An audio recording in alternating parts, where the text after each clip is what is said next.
Assalamualaikum warahmatullahi wabarakatuh.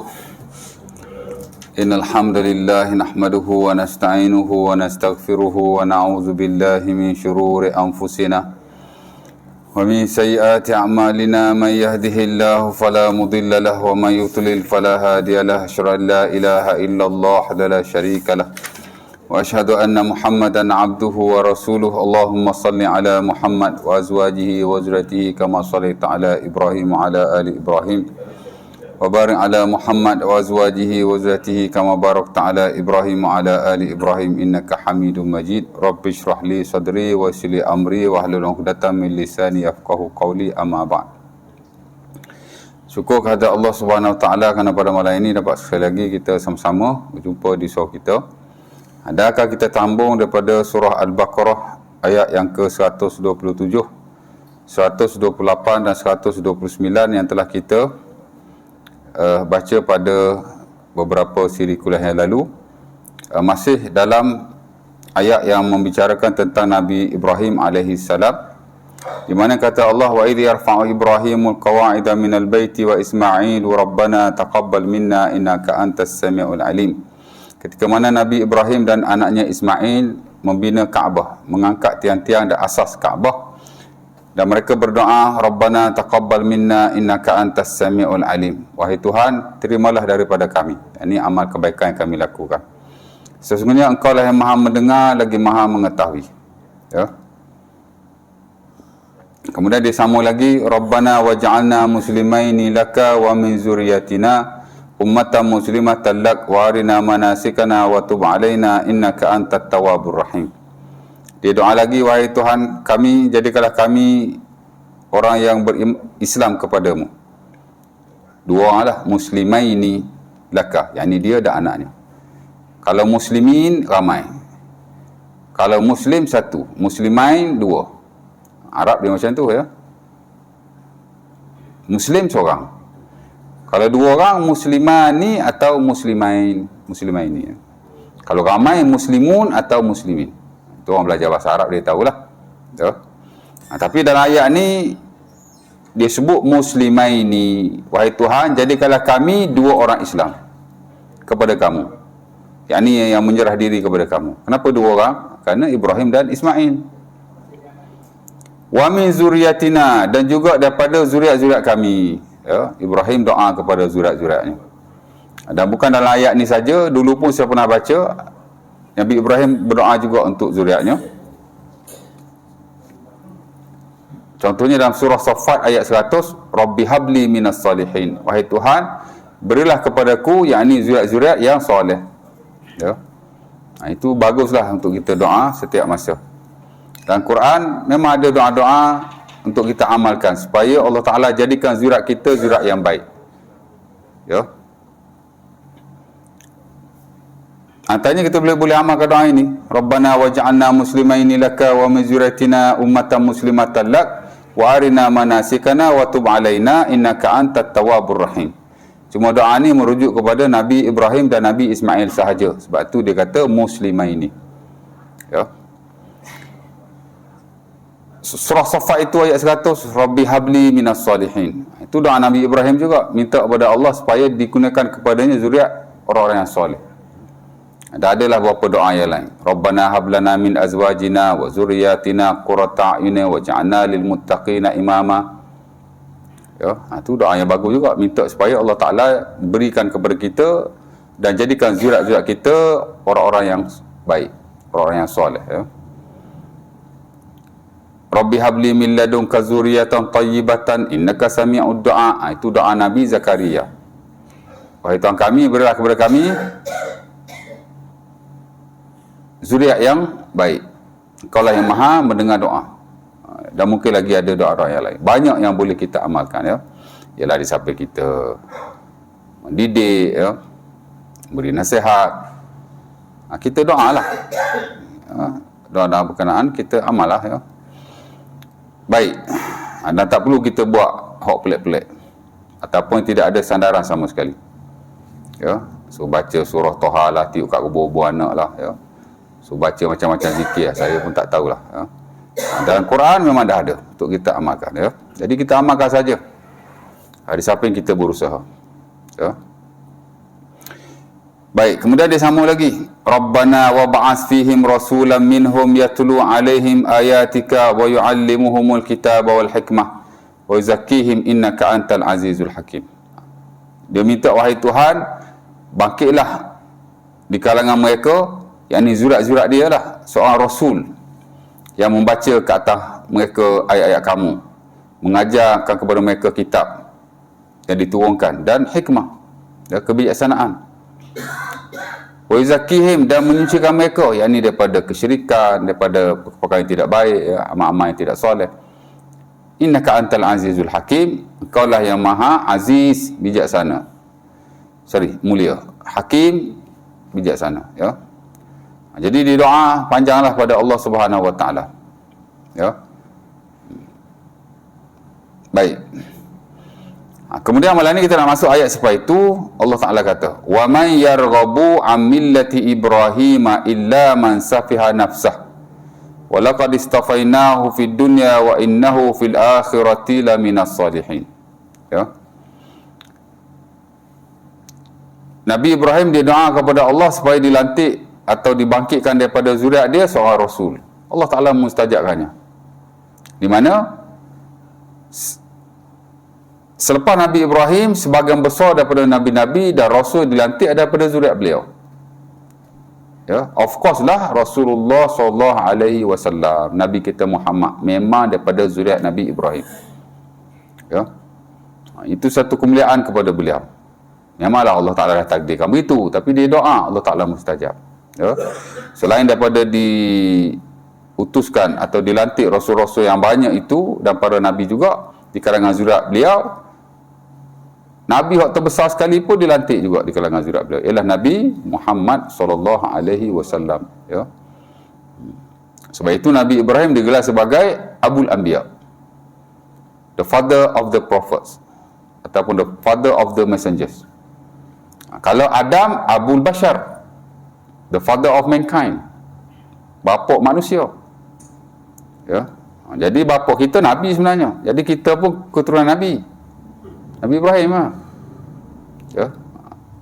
Jadi kalau semata-mata keturunan kita boleh selamat, semua orang selamat. Tak kira kafir orang Islam. Pasal semua zuriat Nabi. Ya tak? Ya. Zuriat ni tak ada apa-apa tuan. Keturunan ni sama saja. Pasal benda kita tak boleh pilih. Kita tak ada option. Boleh kita pilih jadi zuriat siapa-siapa, anak cucu siapa-siapa, keturunan mana-mana? Tak ada. Lepas tu tak ada kelebihan di situ. Pasal benda Allah Ta'ala bagi. Yang ada kelebihan ni benda yang kita boleh usaha. Ya. La fadla li arabi wala ajami wala ajami ala arabi illa bitaqwa. Ya. Nabi kata tak ada kelebihan orang Arab di atas bukan Arab. Orang bukan Arab di atas orang Arab. Yang membezakan mereka hanya takwa. Ya. Inna akramakum indallahi atqakum. Yang paling mulia di kalangan kamu ialah yang paling bertakwa kepada Allah. Ya. Baik. Kata Allah Ta'ala, wa may yarghabu an millati Ibrahim illa man safiha nafsah. Ya. Dan tidaklah orang itu benci akan millati Ibrahim, millah Nabi Ibrahim, illa man safiha nafsah, melainkan orang-orang yang membodohkan dirinya. Ini Allah Ta'ala nak keji, nak kecam, ya, orang-orang yang tak suka pada Nabi Ibrahim dan millahnya. Apa nama millah? Ini ayat pertama Allah Ta'ala sebut millah. Dan selepas ni ada lagi beberapa ayat yang lain yang Allah Ta'ala sebut perkataan millah. Ya, kita pun ada millah juga. Millah Ibrahim. Tak pernah dengar millah Ibrahim? Saya pun tak kenal ataupun tak tahu. No idea. Ya. Tapi ada lah khutbah Jumaat kan. Dulu ada sebut millah Ibrahim, millah Ibrahim. Millah Ibrahim ni satu ajaran sesat lah di Selangor ni. Selangor kan? Ke negeri mana? Tak tahulah macam mana ajaran dia. Saya pun dah lupa. Dulu saya pergi seminar ajaran-ajaran sesat di Malaysia dan Selangor. Ya. Maksudnya dia sebut ajaran sesat di Malaysia, khusus di Selangor. Banyak tuan. Saya ingat puluh-puluh kot, 50 kot. Ya. Hak sebagian besar tu di Selangor lah. Ya. Ya. Adalah milah tu kan. Tapi milah ni bukan milah tu ya. Milah-milah ni maksudnya agama, ad-din. Ya. Milah-milah ni masuk tariqah, jalan. Milah-milah ni masuk apa yang kita pegang, apa yang kita amalkan. Itulah milah di sisi orang Arab. Dari sudut bahasanya ya. Dan Allah Ta'ala gunakan perkataan itu. Ajaran Nabi Ibrahim disebut sebagai milah Ibrahim. Ya. Jadi Allah Ta'ala kata siapa-siapa yang tak suka kepada milah Ibrahim, yakni ajaran Nabi Ibrahim, hak dia bawa based on wahyu daripada Allah Subhanahu Wa Ta'ala, ialah orang yang membodohkan dirinya. Bukan bodoh, membodohkan dirinya. Ya. Dia boleh pilih untuk tak jadi bodoh, dia pergi pilih jadi bodoh. Dia bukan bodoh. Apa? Membodohkan dirinya. Buat-buat bodoh. Ataupun nak jadi bodoh. Ya. Dan kita umat Nabi Muhammad SAW, selaku Nabi Muhammad ni anak cucu Nabi Ibrahim AS daripada zurat beliau. Dan agama kita pun memang sebahagiannya daripada ajaran Nabi Ibrahim AS. Akidah semua ajaran Nabi sama. Sembah Tuhan, jangan syirik. Sama ya. Tapi syariat-syariat yang lain berbeza daripada satu Nabi kepada satu Nabi. Pasal ahkam atau hukum-hukum syariat ni dia tak sama antara satu Nabi pada satu Nabi, kerana Nabi ni duduk sini, Nabi ni duduk sini, dan afwalah masa tu sendiri ya. Tapi dia sikit sebanyak ada persamaan lah ya. Jangan kata kita semayang, Nabi dulu tak semayang, semayang juga, tapi mungkinlah dari sudut sikit sebanyak perbuatannya ada perbezaan, bacaannya pun ada tak sama, mungkinlah ya, zikir pun ada tak sama, sebab bahasa lain-lain. Kita agama kita bahasa Arab, jangan duk zikir bahasa lain pula. Ya tak? Ha? Ikut semayang nak baca bahasa Parsi, saya bahasa Arab bosan lah, tukar bahasa Parsi pula. Ataupun bahasa Inggeris ke, Allahu Akbar, baca Fatihah ikut Inggeris. Ya tak? In the name of Allah, most gracious, most merciful. Bismillahirrahmanirrahim. Alhamdulillah Rabbil Alamin. All praises to Allah, Lord of the universe. Boleh tak? Tak boleh. Bahasa ibadah bahasa Arab. Suka ke tak suka, itulah hakikatnya. Kena buat jugalah. Melainkan kalau tak boleh baca sangat, memang tak boleh langsung, tak tahulah ada ke tidak orang jenis macam tu ya. Bolehlah digantikan dengan zikir. Kena bahasa Arab juga. Ya Rasulullah, inilah astati' an akhudh syai'an minal Quran. Ada sahabat dia tanya Rasulullah, wahai Nabi, aku tak boleh baca Quran langsung ya. Orang Arabi tak silap, orang Arab kampungan, orang Arab tapi tak boleh baca Quran. Ada je. Dia tanya Nabi begitu. Hadis Ibnu Abi Aufah, Sunan Abi Daud tak silap dia. Kita belajar bab Fatihah, adalah hadis tu. Di mana wajib kita baca Fatihah. Dan itu pendapat majoriti. Ada sebahagian kata tak wajib baca Fatihah, ya wajib hanya baca Quran, tapi majoriti kata kena baca Quran. Tapi in the case tak boleh baca Fatihah ya. Memang ada yang sekadar mewajibkan baca Quran, tapi majoriti wajib baca Fatihah. Tapi in the case tak boleh baca Fatihah ya. Jadi dia tanya Nabi, macam mana aku nak buat? Nabi kata, Qul subhanallah walhamdulillah wa la ilaha illallah wallahu akbar. Hadis ajar setakat tu je lah ya. Tapi ulama adalah huraiannya. Kalau kita tak boleh baca Fatihah, kita baca ayat lain sekadar Fatihah. Kalau tak boleh baca juga, baru pergi pada zikir subhanallah alhamdulillah tu. Kalau tak boleh juga, boleh saja baca dengan mana-mana bahasa yang kita boleh baca ya. Kalau tak boleh juga, diam lah sekadar Fatihah. Seni ya tak ya.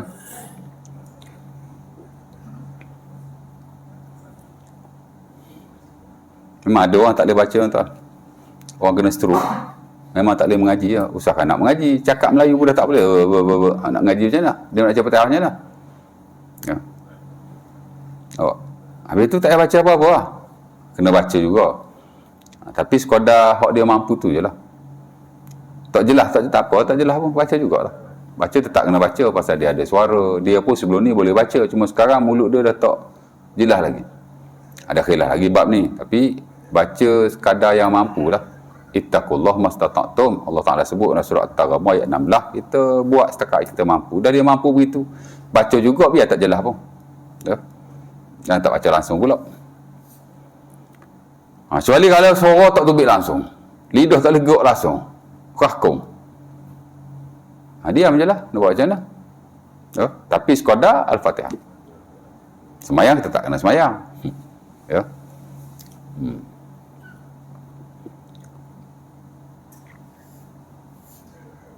Jadi syariat tu adalah sikit banyak beza. Jangan cakap Nabi dulu tak puasa.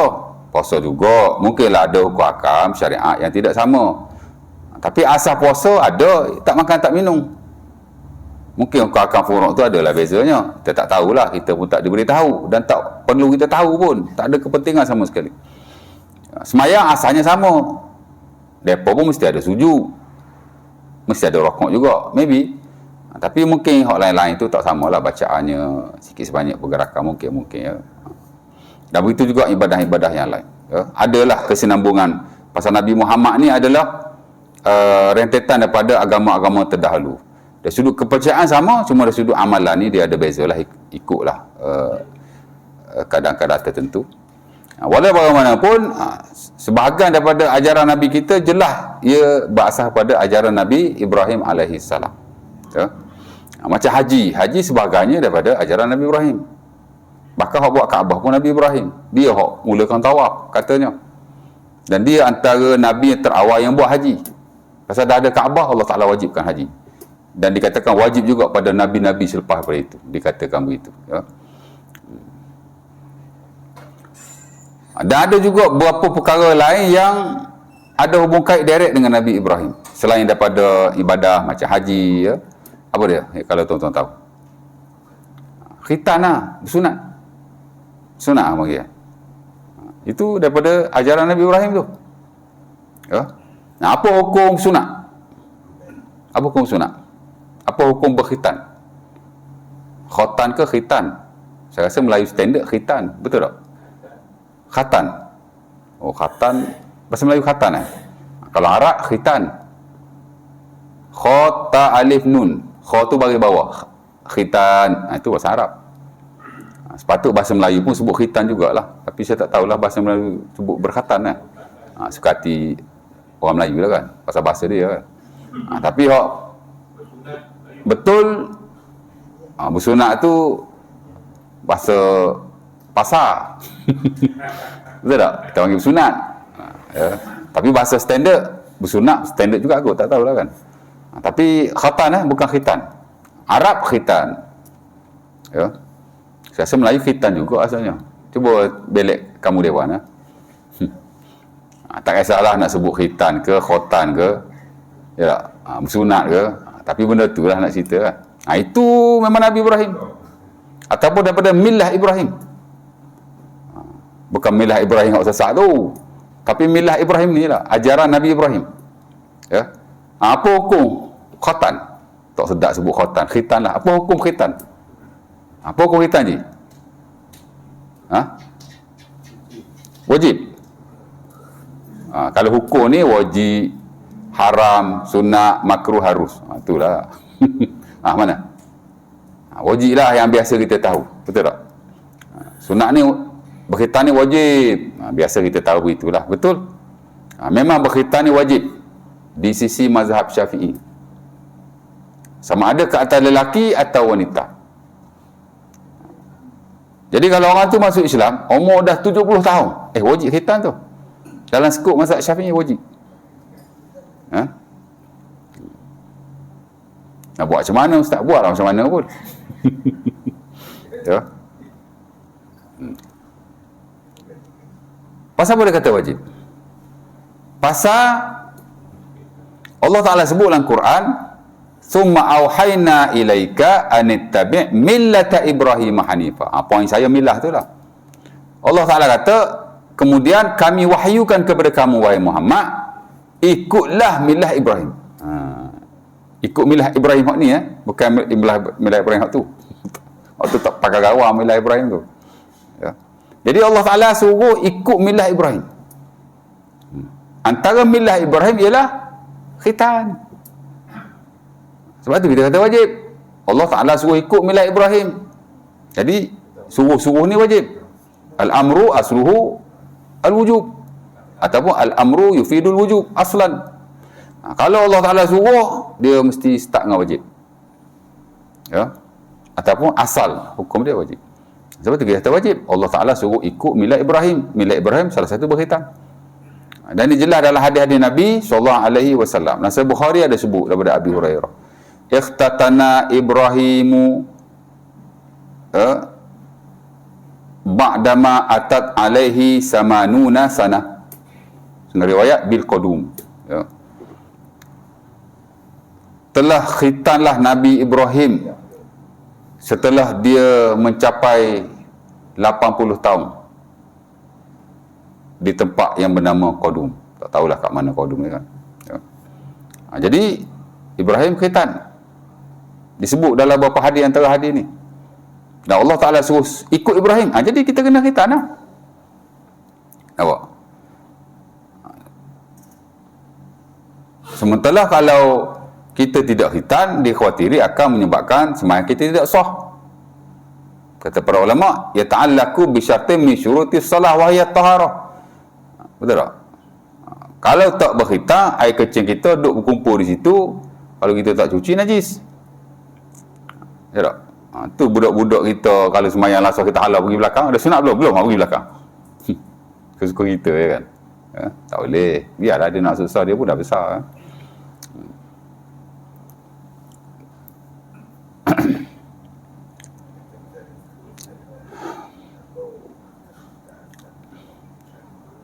Perempuan pun sama juga, ada kepentingannya.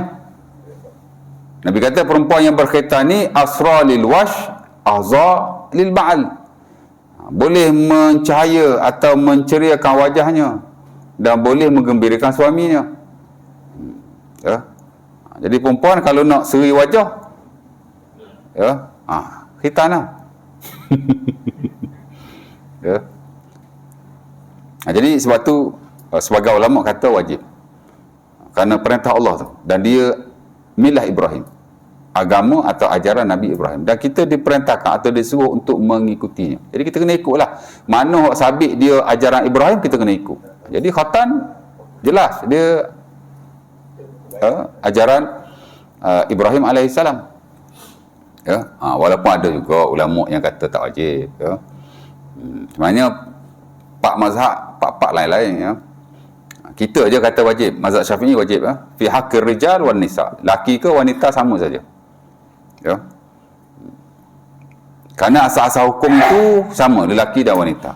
Al-aslu fil ahkami syar'iyyah at-tasawi bainar rijal wan nisa. Kata Imam Syafi'i, asal-asal hukum antara lelaki wanita ni sama saja. Illa madallad dalil ala tafriq wala dalil. Melainkan jika ada dalil yang membezakan. Dan setakat ni tidak adalah dalil yang membezakan. Jadi wajib sama saja ke atas lelaki dan wanita, ya. Itu what kita tahulah kebiasaannya. Tapi what kita tak tahu, ulama dalam hal ni masing-masing ada pendapat masing-masing, ya. Mazhab mazhab Hanafi tak wajib sama ada ke atas lelaki atau wanita, tak wajib dia, hak standard. Maliki pun sama juga. Jadi kalau tak berkhitan, tak berdosa. Laki baik, perempuan baik, ha? Kawan tu masuk Islam, dia tak syarat, saya nak masuk Islam boleh tak? Boleh. Tapi saya tak nak sunat. Oh, tak boleh, awak kena sunat, wajib sunat ni. Lalah tak masuk Islam member tu, takut kena potong. Main. Kita jangan bermudah-mudah, betul, ya. Tuan-tuan, orang mari nak masuk Islam, Banu Saqif namanya. Banu Saqif ni hak hentam Nabi masa di Taif tu. Dan ini disebut oleh Sunnah Abi Daud daripada Jabir radhiyallahu taala anhu. Bila dia datang, Nabi mentetamukan mereka di masjid Nabi. Masa tu dia tak masuk Islam lagi, ya. Sebab tu masjid tu ulama kata orang kafir boleh masuk masjid. Antara dalilnya itulah. Puak-puak ni mari, Nabi mentetamukan mereka di masjid. Sedangkan mereka masih kufar, non-muslim, tak masuk Islam lagi. Dan Nabi layan dia bagus, ya. Dan bila masa mereka nak masuk Islam, mereka letak syarat. Dia kata kami boleh masuk Islam, tapi kami tak nak buat dua benda. Kami tak nak jihad, kami tak nak zakat. Sedangkan jihad benda paling penting sekali waktu tu. Dan bukan waktu tu saja. Sekarang pun jihad ni ada fardu ain, ada fardu kifayah, dan dia sebahagian daripada hukum Islam. Hatta dalam fiqh ada kitabul jihad. The book of jihad. Memang ada fiqh jihadnya. Qardawi karang buku tebal tuan, 1000 muka surat lebih jihad. Biasa buku-buku Qardawi ni nipis-nipis aja. Ada yang puluh-puluh, ada yang 100 lebih, ada 200 lebih. Tapi bab jihad 1000 lebih tuan. Dia satu bab yang besar. Mantalah hari ni melibatkan sebahagian negara Islam yang masih dalam peperangan. Jadi dia hurai bab tu. Tapi bukan perang sajalah, jihad ni konteks dia luas. Macam-macam jihad hari ni. Jihad ilmu, jihad ekonomi, jihad macam-macam. Tapi salah satunya jihad melawan orang kufar yang memerangi Islam lah. Itu tak dinafikan.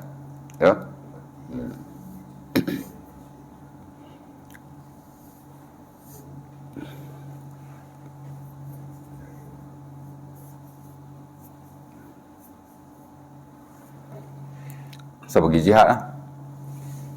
InsyaAllah. Sebelum jihad saya tu buat apa tadi? Aduh, lupa lah.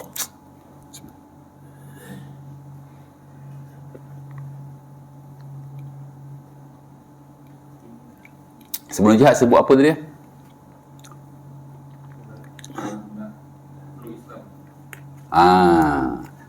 Jadi dia pun kata kami tak nak jihad dan kami tak nak zakat. Zakat pun telah difardukan pada waktu itu di Madinah.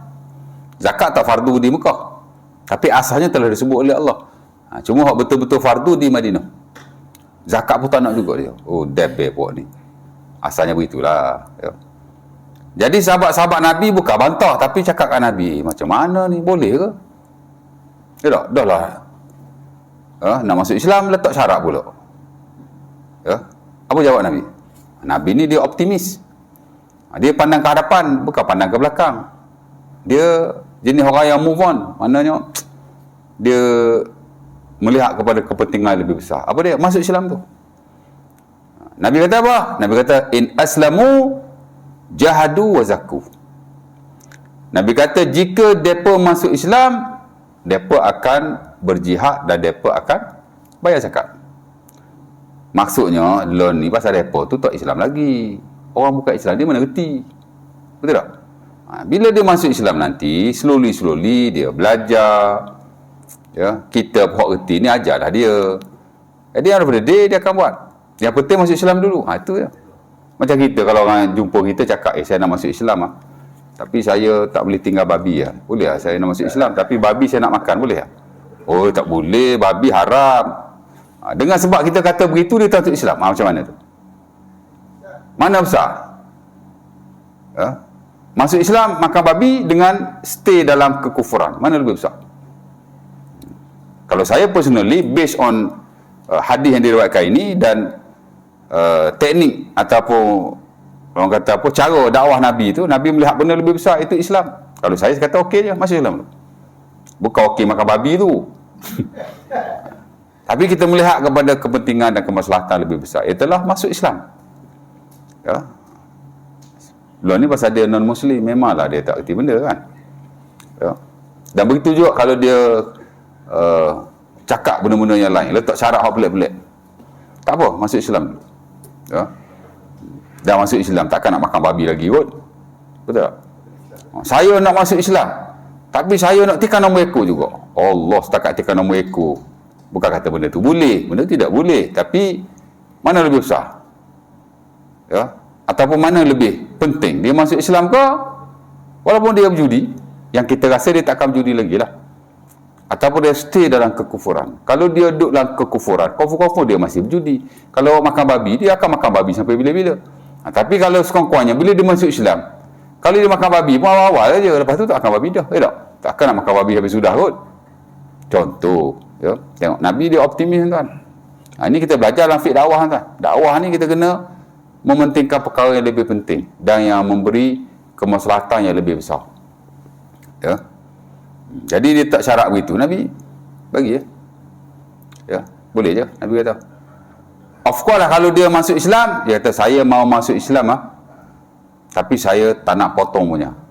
Oh, tak boleh kata wajib. Jangan tuan. Kalau dia letak syarat benda hok tak ada khilaf, no kompromi, makan babi, mana ada khilaf? Ada ulama kata harus makan babi? Ada? Tak ada. Ada ulama kata judi halal? Ada? Orang gila je kata begitu kalau dia orang Islam. Ya. Itu disepakati. Consensus. Confirm. Tak boleh. Ini setakat sunat. Sunat ni khilaf. Kalau hak tadi kita boleh bagi sikit sebanyak kelonggaran, maksudnya masuk Islam dulu. Hak ni lebih-lebih lagi lah. Jadi kalau ada non-Muslim nak masuk Islam tapi dia letak syarat, saya tak nak berkhitan, kita kata tak apa, masuk Islam. Ya, kerana khitan-khitan ni atau sunat tidaklah wajib di sisi sebahagian para ulama, walaupun sebahagian mewajibkannya. Contoh Hanafi tak wajib, Maliki tak wajib, sunat saja. Ya. Hambali wajib bagi lelaki kerana ia berkait dengan kebersihan. Ya. Tapi wanita tak wajib. Wajibun fi haqqir rijal sunnatun au makramatun fi haqqin nisa. Ya. Mesti ke atas lelaki. Tapi kemuliaan dan sunnah ke atas wanita.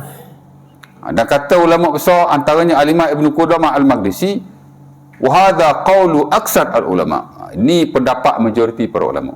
Hak majoriti sebenarnya tak wajib ke atas wanita, hanya wajib ke atas lelaki. Walaupun ulama ada beza-beza pendapat ikut mazhab masing-masing, tapi hak majoriti, hak ramai ulama pilih wajib hanya ke atas lelaki saja, adapun wanita tidak wajib. Walau bagaimanapun, mereka sepakat khitan-khitan ni adalah syiar Islam. Ia adalah fitrah dan dia merupakan satu ajaran yang disyariatkan oleh Allah Subhanahu Wa Taala. Walaupun Hanafi kata tak wajib, saya rasa Hanafi khitan juga. Tak. Maliki khitan juga. Dia kata tak wajib, sunnah saja. Tapi saya confirm lah ataupun saya rasa kalau tak 100% pun 99%, mereka pun tetap bersunat. Kerana telah menjadi tradisi orang-orang Islam sunat. Ya. Banyak-banyak tuan-tuan, kalau orang jumpa kena bom, kena bedil, hancur badannya. Tinggal sikit ya. Macam mana nak bezakan Islam dan tak Islam? Orang cek dulu benda tu lah. Kalau lelaki lah. Ya. Kalau potong je, mungkin orang Islam. Mungkin.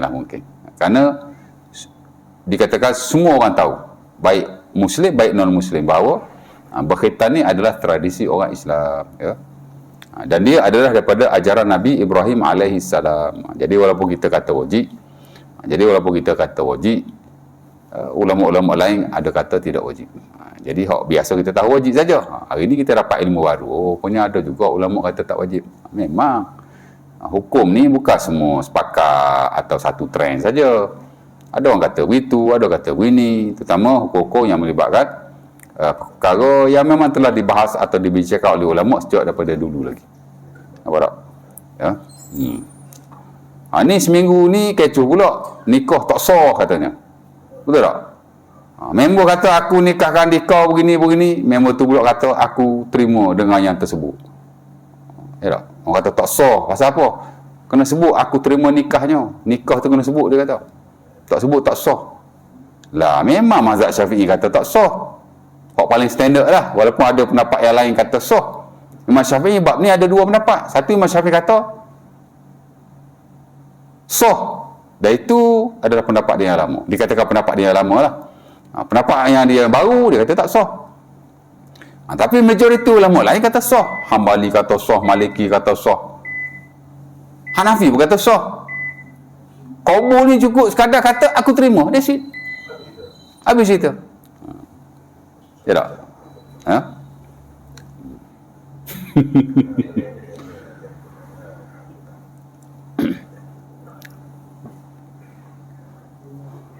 Jadi tak ada masalah sama sekali. Memang kita kata begitu, tapi ulama kata lagu lain. Jadi okey je kan. Benda-benda begini dia tak perlu nak bergaduh lah ya. Kita mazhab Syafi'i memang tak sah, tapi kita bukan majoriti kata sah. Cerita dia ulama sepakat, kalau dia kata aku terima nikahnya, sah, sepakat. Tapi kalau sekadar kata aku terima, sah ke tak? Malik kata sah, Maliki kata sah, Hanafi kata sah, Syafi'i kata sah dulu, baru dia kata tak sah.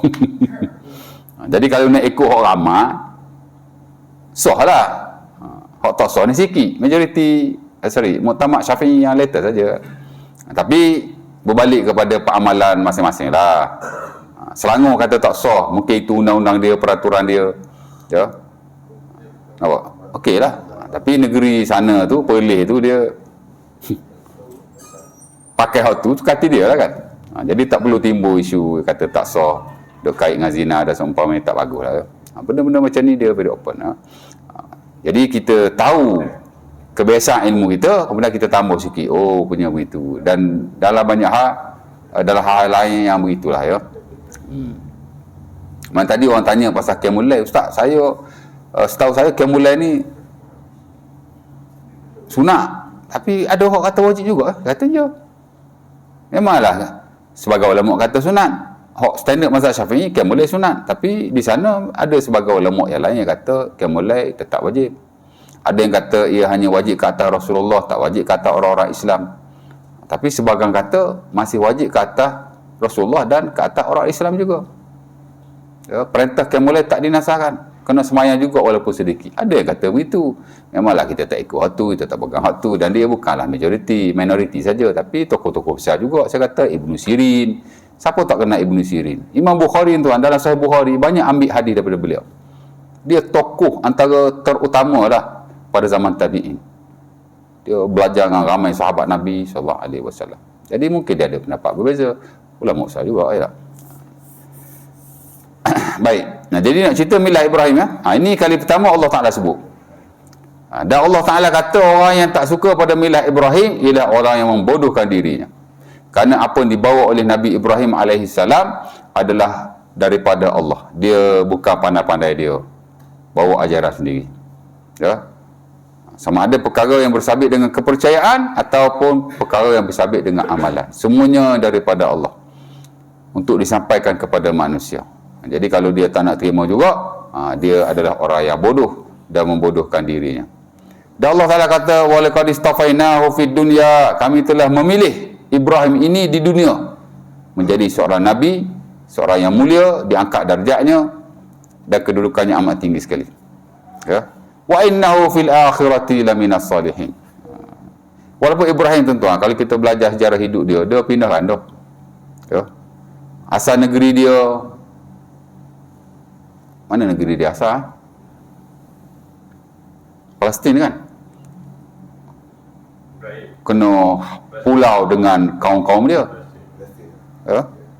Yalah, dia bantai berhala apa itu ini. Ya tak? Dia hancurkan berhala-berhala yang kecil, dia tinggalkan berhala yang besar. Kena dia. Akhirnya dia lari, ataupun cakap lari tak boleh juga kan. Dia diperintahkan oleh Allah supaya pergi ke Mesir. Pergi Mesir jumpa dengan raja jahat pula tu, Raja Namrud. Ya tak? Ya. Kemudian dia pergi ke Mekah lah. Jadi dia memang berpindah ataupun berhijrah daripada satu tempat pada satu tempat yang lain. Ya. Dugaannya amat besar. Sebab itu beliau adalah Nabi yang tergolong dalam Nabi-Nabi ulul azmi. Nabi yang diuji oleh Allah Ta'ala dengan ujian yang amat berat sekali. Ya. Di samping Nabi-Nabi yang lain lah, Nabi Nuh, ya, Nabi Musa, Nabi Isa, dan juga Nabi Muhammad SAW. Wa innahu fil akhirati laminas salihin. Jadi kat dunia Allah Ta'ala beri kemuliaan semasa dia hidup dan selepas dia mati. Ya, lepas dia mati semua Nabi daripada zuriatnya. Lepas tu Nabi Muhammad pula Nabi yang paling mulia sekali daripada zuriat dia juga. Oh, hebat Ibrahim, ya. Sebagai ajaran kita juga daripada ajaran beliau. Hatta hari ni tuan-tuan, bukan kata haji, bukan kata khitan tadi, kita semayang pun duk sebut nama dia. Betul tak? Selawat sebut nama Nabi Ibrahim. Bahkan Nabi SAW tidak mengajarkan selawat kepada umatnya, melainkan selawat Ibrahim. Kalau kita belajar hadis tuan, kalau kita jumpa selawat hak Nabi ajar, hak tak ada Ibrahim, Tak sahih. Ya. Semua selawat-selawat yang sahih yang Nabi ajar sahabat dia dengan beberapa version lah, ada banyak bentuk kan, ada banyak lafaz. Semuanya ada Ibrahim. Ya. Dan itu yang kita amalkan dalam sembahyang. Dan sepatutnya di luar sembahyang juga. Ya. Macam-macam lah ya. Dan saya dah baca dah sebagai lafaznya. Saya ingat selawat Ibrahim 5 lafaz. Dan mungkin lagi ada lafaz-lafaz yang lain. Semua sahih. Sahih Bukhari, Sahih Muslim, Sunan Abi Daud. Ya, tuan-tuan hak baca tu satu lafaz lah. Sebenarnya ada lagi lafaz yang lain. Saya ingat 4 lagi. Dan saya baca bersilih ganti dalam sembahyang. Seumpama yang dibaca oleh Rasulullah sallallahu alaihi wasallam. Hatta Imam Nawawi rahimahullah dan Al-Azkar dia bawa mari semua lafaz-lafaz selawat yang ada. Dan dia kata mana-mana lafaz kita baca hasalat lahu sunnah, dapat sunnah Rasulullah sallallahu alaihi wasallam. Ya. Tapi kita tahu satu cukup dah. Kalau kita tahu lebih banyak lagi bagus ya. Macam zikir-zikir yang lain juga. Rokok Nabi baca macam-macam. Dah kita ingat subhana rabbiyal azim bihamdi hak tu kita baca daripada budak sampai tua kan. Tak apalah, okey dah tu. Tapi kalau kita tahu doa yang lain, zikir yang lain lagi bagus. Sujud Nabi baca macam-macam. Duduk antara dua sujud Nabi baca macam-macam. Ya. Dan begitu juga dengan selawat. Nabi selawat dengan beberapa lafaz. Bila Nabi ajar pada sahabatnya, of course lah ketika sahabat tanya, wahai Rasulullah, macam mana kami nak selawat ni? Kaifa nusalli alaika? Macam mana nak selawat ni? Nabi kata, mu baca hak ni. Mesti ada Ibrahim. Ya. Dan itulah selawat yang diamalkan tuan-tuan daripada zaman Nabi, zaman sahabat, zaman tabi'in, zaman tabi'in, tahun 300 Hijriah, 400 Hijriah, 500 Hijriah. Masuk 600, 700 Hijriah, tak ada lagi. 800 Hijriah, tak ada lagi. 900 Hijriah, tak ada lagi. Mari 1000 Hijriah, lebih kurang begitulah. 400 tahun lately ni, baru mari selawat-selawat hok macam-macam. Ada selawat hok hari ni hok bagus sekali. Nama dia selawat Syajaratun Nukud. Selawat pohon duit. Saya kata aku ajar kira ni. Indonesia. Tapi dah sampai Malaysia dah. Ada ustaz kita ada ijazah selawat Syajaratun Nukud, selawat supaya duit kita tidak kering. Allah, selawat nak cakap duit ya. Ya tak? Ya? Macam-macam selawat ya. Kita baca dalam sembahyang dan di luar sembahyang, itulah kita baca. Sekurang-kurang selawat Allahumma salli ala Muhammad, itu sekurang-kurangnya. Tapi kalau nak panjang lagi, baca dalam sembahyang. Kama shallaita ala Ibrahim wa barik ala Muhammad wa ala ali Muhammad kama barakta ala Ibrahim wa ala ali Ibrahim. Kita baca tu. Maka kita sudah beramal dengan ajaran Nabi sallallahu alaihi wasallam yang tulen. Ya. Nampak? Jadi kalau benda memang daripada Rasulullah, kita pun amal. Isu dia kadang-kadang kita baca dalam sembahyang tapi kita tak baca di luar sembahyang. Itu satu kerugian lah bagi saya. Kita miss banyak di situ. Ya. Baik, kemudian Allah Ta'ala sebut lagi selepas itu, wa innahu fil akhirati minas salihin. Kat dunia, kemuliaan, confirm Nabi Ibrahim. Dulu sampai hari ini. Dan Allah Ta'ala kata, wa innahu fil akhirati minas salihin. Di akhirat pula, dia adalah di kalangan orang-orang yang soleh. Akhir sekali tuan-tuan, akhirat nanti bila kita berkumpul di pada masyar, tunggu Allah Ta'ala nak hitung, tak hitung-hitung. Tunggu Allah Ta'ala nak hitung, tak hitung-hitung. Tak? Siapa orang pertama yang kita jumpa untuk untuk meminta kepada Allah supaya dipercepatkan hisab? Siapa?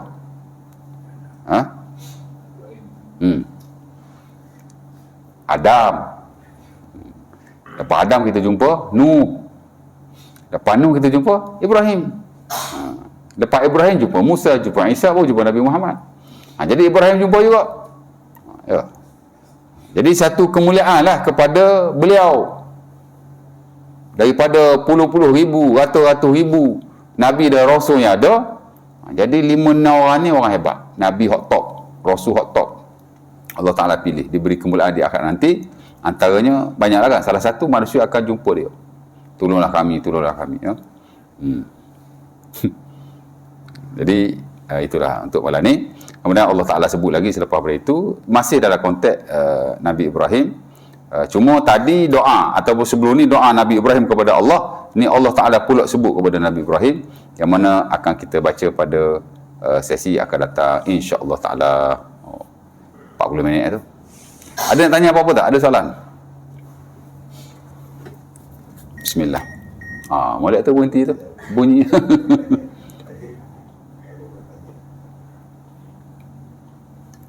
Tak ada? Ya. Ya? Ya.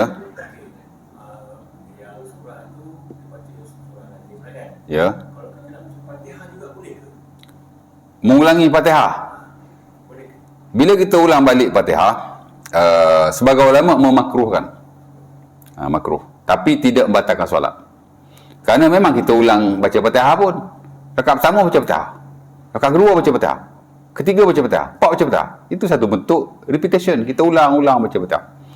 Ya, tapi ulang baca Fatihah di setiap rakaat itu memang disyaratkan begitu, ataupun majoriti ulama kata ia memang wajib lah ya. Tapi kalau kita ulang in the same rakaat, dalam rakaat yang sama, maknanya selepas Fatihah nak baca Fatihah lagi, itu makruh. Saya tak pastilah jika ada ulama yang kata sunnah atau seumpamanya. Mungkin ada, tapi yang saya tahu ia makruh. Pasal apa dia makruh? Sebab Nabi SAW tidak mengamalkan sedemikian. Nabi tidak mengulangi membaca Al-Fatihah dalam rakaat yang sama. Of course lah, ketika qiyam yang sama. Nabi tak baca begitu. Ya, afdalnya kita baca Fatihah, kemudian kita baca surah yang lain. Ya. Saya tak ingat langsung surah-surah yang lain. Itu saya nak sambung balik lah. Sunat ke tak kalau tak ingat surah lain atau tak apa surah lain, boleh tak baca Al-Fatihah balik? Saya tak tahulah ya. Hasan Basri tuan-tuan, dalam Sunan Abi Dawud, dia lepas baca Fatihah, bukan selalulah, once a while dia berzikir. Lepas baca Fatihah, dia baca zikir. Subhanallah, alhamdulillah, wa la ilaha illallah. Ya. Nampak? Tapi kalau baca Fatihah balik, saya tak pastilah. Setahu saya makruh. Ya. Tapi membatalkan solat tidak sama sekali. Ya. Boleh. Itu je lah. InsyaAllah ta'ala. Ya. Kalau boleh jangan baca Fatihah lah. Baca surah lain lah. Takkan ku Allah tak ingat kot. Inna atayna tak ingat kot. Dan sebaik-baiknya kita jangan tinggalkan waktu tu kosong. Maksudnya kita baca Fatihah, kita terus rokok tanpa kita baca apa-apa surah. Kalau boleh janganlah, pasal makruh juga. Ya. Biasa orang buat ni masa sembahyang sunat lah, dia baca Fatihah je. Lepas baca Fatihah dia terus rokok. Tidak batalkan solat tapi makruh. Kerana selepas baca Al-Fatihah memang disunahkan, digalakkan kita bacalah sekurang-kurang satu ayat Quran. Tak nak baca satu surah pendek, baca satu ayat cukup. Ya tak? Bismillahirrahmanirrahim. Qul huwallahu ahad, Allahu akbar. Dah. Pokok satu ayat. Ya? Tapi sebaik-baiknya baca satu surah yang pendek lah. Inna a'tainaka. Tapi jangan biar kosong. Hatta saya sendiri personally, kalau saya sembahyang saya tak pernah tak baca surah. Saya tak akan baca Al-Fatihah saja. Saya akan baca surah juga, walaupun surah pendek. Inna a'tainaka pun saya akan baca. Ya. Aku Qul Azza, Assalamualaikum warahmatullahi wabarakatuh. Kita tutup majlis kita dan kafarah surah Al-Asr.